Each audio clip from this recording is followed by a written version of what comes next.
Pierre Devilleneux et toute la bande. Et toutes les plumes du kiosque sont là. Jeanne Daudet pour les régions, Samuel Etienne pour la presse internationale, Axel de Tarlet pour la une de l'Écho et Guillaume Janton qui regarde la télé. Bonjour à tous. Bonjour Pierre.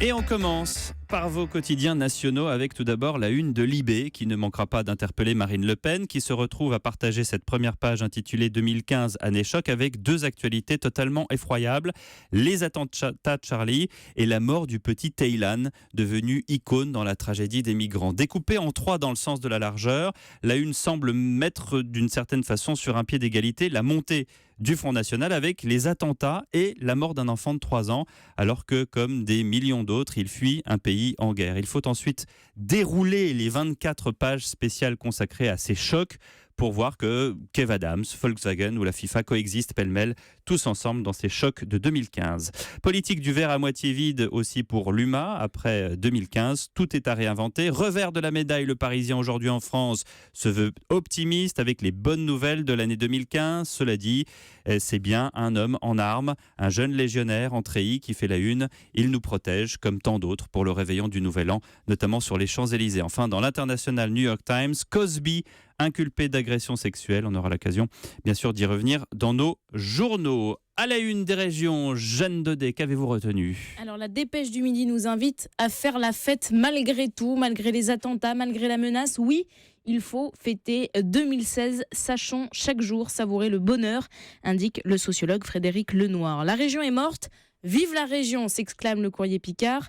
Après plus de 40 ans d'existence, la Picardie vit aujourd'hui ses dernières heures. Elle va laisser place demain à la grande région Nord-Pas-de-Calais-Picardie. Et puis 2016 sera aussi une année électorale de New York à Moscou, rappelle la Nouvelle République. Élection présidentielle aux États-Unis, élection législative du côté de la Russie. L'histoire du jour, c'est ce charcutier un brin étourdi, c'est à lire dans le Maine libre. Oui, dans la nuit de mardi à mercredi, une épaisse fumée s'échappe d'une charcuterie à Sablé. Alertés, les pompiers réveillent les propriétaires chez eux. Philippe Auger, le charcutier, comprend alors tout de suite ce qui est en train de se passer. En fermant la boutique, la veille au soir, il a tout bêtement oublié les rillettes sur le feu, le réveillon de la Saint-Sylvestre, ajouté à la gourmandise de Samuel Etienne. Cela donne 70 kilos de rillettes en train de partir en fumée. Donc pas n'importe quelle fumée, puisque la caractéristique principale de la rillette, c'est le gras. Alors quand rillette brûle, je vous laisse imaginer un peu et l'odeur pour le quartier, mais aussi l'épaisse couche de graisse qui a incrusté le laboratoire de notre charcutier lorsque la fumée est retombée. Bon, finalement, l'histoire se termine bien. La marmite est certes foutue, les rillettes aussi, et là, c'est plus grave. Mais le commerce se porte bien. Le charcutier a passé la nuit à user d'huile de coude pour tout nettoyer. Et les portes de la charcuterie ont rouvert normalement hier matin. Toute la nourriture était dans les frigos. Donc les commandes ont été assurées normalement avec peut-être un peu de retard pour les rillettes. Et un petit peu d'odeur pestilentielle. Il restait peut-être un léger Sarthe, fumet. qui est le fief, je crois savoir, de François Fillon. C'est à vérifier, mais il me semble que c'est ça. Hein, non, c'est pas ça ? Visiblement, je crois que c'est ça. Oui. En tout cas, l'huile de coude contre le gras des rillettes, c'est bien. Ça, c'est fait, c'est dit. Merci très Samuel. Bon. Alors Merci, restez Samuel. avec. Merci. Alors Samuel, justement, ce réveillon du Nouvel An, rien à voir avec les rillettes, sous très haute surveillance au Maroc. Oui, au Maroc. Dès hier matin, sur l'antenne d'Europe 1, nous donnions ce chiffre. Ce soir, en France, pour la Saint-Sylvestre, ce sont quelques 60 000 policiers et militaires qui sont mobilisés face à la menace terroriste. C'est un chiffre impressionnant. Et pourtant, en parcourant la presse marocaine, je découvre celui de la mobilisation des forces de sécurité ce soir au pays de Mohamed VI. 100 000 policiers et soldats mobilisés pour tenter de prévenir tout attentat. Alors c'est un chiffre que j'ai d'abord voulu vérifier, tant il me semble être énorme, eu égard à la population du pays 2 fois moins importante que celle de la France par exemple. Mais non, cela semble possible, sinon plausible, vu que le Maroc compte une armée de près de 200 000 hommes. Que j'allais vous dire. Voilà, à laquelle il faut... militaires. Exactement. En fait, si on compare avec la France, par exemple, il y a plus de militaires et de policiers au Maroc qu'en France. Voilà. Même s'ils n'ont pas de marine. Mais pourquoi cette mobilisation maximale ce soir pour le réveillon ? D'abord parce que les rapports des services de renseignement marocains et de plusieurs pays européens convergent. Pierre, Daesh aurait planifié des attaques contre le Maroc précisément en cette soirée et cette nuit de la Saint-Sylvestre. Le Maroc dans le collimateur de Daesh pour plusieurs raisons, notamment parce que c'est l'un des rares pays de la région à ne pas avoir été frappé récemment, si on accepte l'attentat de Marrakech en 2011. Sans doute, d'ailleurs, grâce à l'efficacité des services de renseignement et de sécurité marocains, qui, soit dit en passant, fournissent une aide précieuse à leurs homologues occidentaux. On va rappeler que c'est le Maroc qui a permis à la France de localiser à Saint-Denis Abdelhamid Abaoud, l'organisateur présumé des attentats du Bataclan. Donc, il a été donc localisé à Saint-Denis.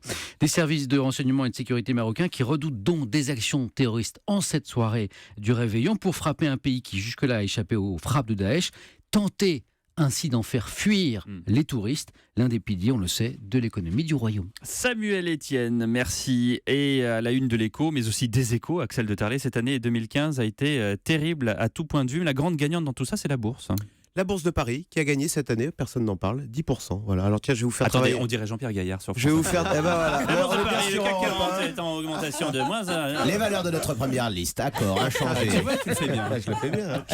Mais je vais vous faire. Attendez, vous faites les malins là. Donc 10%. Si j'ai investi 100 € le 1er janvier et que la bourse a gagné 10% à la fin de l'année, j'ai 110 €. Bravo. Alors le J'allais livret A est à 0,75%. Ah non, moi je joue plus avec vous, c'est fini. Si j'ai investi 100 € sur le livret A à la fin de et que le livret A était 0,75%, j'ai investi. À la fin de l'année, j'ai combien? 107,50 €. Non. Mince. 175 €. 100 € et 75 Oh, c'est centimes. nul. Je n'ai gagné Tout le que monde se gourre. Eh, c'est pas prof 75 de maths, centimes. hein. Bref, j'ai gagné 13 fois moins. Tout ça pour vous dire que la performance de la Bourse de Paris a été 13 fois supérieure à la performance du livret A. Dit autrement, pour avoir la même chose avec le livret A, il faudrait attendre jusqu'en 2027 pour avoir la même performance. Oui, mais la Oui. bourse, c'est risqué. Alors, vous avez raison. La Bourse, il y a des années pour, il y a des années... Par exemple, l'an dernier, c'était en baisse. Voilà. Mais sur le long terme... et L'an ça- dernier, vous nous disiez que Mme Bettencourt, à chaque fois que la bourse était en baisse, elle perdait genre un Ah milliard. bah oui, quoi. comme elle a 25 milliards en bourse, dès que la bourse ça m'amuse dès que la- beaucoup à chaque fois. Donc, mais sur le long terme, et ça toutes les études le prouvent, la bourse est gagnante. Alors sur 10 ans, j'ai regardé, c'est pas vrai parce qu'entre les deux, vous avez eu 2008 qui a quand même vu la bourse oui, de Paris ouais, chuter de un peu chuté, ouais. 42%. Donc, mais enfin, on avait n'est un pas cap en dessous perdant. de 3000, non? Voilà, on était redescendu à 2004. Mais sur 20 ans, par exemple, la bourse a gagné 146%, ce qui veut dire que 100 € investis en 95 en bourse Oula. valent aujourd'hui 246 €. Et encore, je compte pas les dividendes. Tout ça, et pourquoi ça monte autant? C'est normal parce que la bourse, c'est indexé sur la santé des entreprises. C'est pour ça que tous les fonds de pension du monde entier, ils investissent pas dans l'or ou dans les obligations d'État, ils investissent dans les entreprises. Et c'est pour ça, c'est un peu dommage qu'on n'en fasse pas plus en France. Un, parce que vous voyez que c'est un bon rendement. Et puis deux, ça aiderait nos entreprises. Par exemple, la plus forte hausse de la bourse de Paris cette année, c'est Peugeot et Renault qui ont gagné. Et ben voilà, c'est les anglo-saxons qui en profitent parce que nous, on est très peu. Il y a à peine 6% Ils des sortaient quand Français. même d'un gouffre. Enfin, je veux dire, c'est pour ça aussi que la hausse est spectaculaire. Oui, On non, est mais voilà, mais très, très bas. Airbus, ça fait plus 51%. Ils sortaient pas d'un gouffre, vous voyez. Non, c'est vrai. Bon, voilà. Tout ça pour dire que, investissez en On avait bourse. les compagnies du Golfe qui avaient besoin d'avions aussi. Voilà. Il y a toujours une explication, Axel de Tarlé. Et tout à l'heure, vous reviendrez pour nous dire justement que les entreprises françaises cartonnent à l'étranger. Exactement. À la télévision ce soir, Guillaume Janton, les animaux du zoo, c'est à 20h50 sur France 4. Alors avant de festoyer jusqu'au bout de la nuit, France 4 nous propose en début de soirée un programme à regarder en famille, une plongée dans les coulisses du zoo de la Flèche dans la Sarthe. Encore la Sarthe? Et oui, la Sarthe de Ah, François mais Pinault. Ariette, on est Qu'est-ce qu'il y a avec sponsorisé vous ce deux, matin. là On travaille ensemble. Vous On va pas ferez dans la Sarthe ensemble. la connaissance. Ça, c'est votre problème. Vous ferez la connaissance des plus beaux animaux du zoo et notamment de Boubou l'éléphant, Bien sûr. un adolescent de 9 ans et demi. Alors Boubou, c'est un peu le caïd, le rebelle du zoo. Sa spécialité, provoquer le personnel à coups de défense dans sa cage. Boubou, c'est pas notre copain. Boubou, c'est un éléphant. S'il peut t'attraper, il essaiera. Si ce matin-là, je sais pas, t'as mis ta casquette à l'envers, ça ne plaît pas, ou il a envie de te jeter la trompe, il te jettera la trompe. C'est génial la musique, on se C'est croit quoi dans cette Fort musique? Boyard. Non, c'est Jacques Bauer. C'est un clash d'éléphants. Bon, alors heureusement, l'équipe de professionnels sait y faire pour maîtriser les animaux un peu difficiles comme Boubou, notamment en leur offrant des petites friandises personnalisées. Alors à votre avis, quel est le péché mignon alimentaire des éléphants? Le popcorn. La fraise tagada. Bien joué, Jeanne C'est Dosé. marqué là. Vous êtes magnifique, mais alors comment font-ils pour en manger? Réponse. En fait, on met plein de popcorn dedans, dans le tube, et l'éléphant, il doit aller chercher le popcorn. Et pour shipper le popcorn qu'on aura mis dedans, le seul moyen qu'il a, enfin, on pense, c'est de souffler à la base du tube, et hop, le popcorn il sort. Voilà, une petite astuce bien pratique si vous voulez emmener votre éléphant de compagnie au cinéma. Alors ce soir, vous rencontrerez aussi ceux qui travaillent au quotidien dans le parc, comme Aurélie, une soigneuse amoureuse des animaux et tout particulièrement des ours bruns. C'est simple, dès qu'elle en voit un, elle s'émerveille de tout, mais alors vraiment tout. Là, c'est trop beau, quoi. Avec le soleil, on voit leurs poils briller, ils bougent, ils vont dans la cascade, ils sentent. On voit qu'ils bavent, enfin ça salive. Et oui, il n'y a rien de plus beau qu'un ours bien baveux.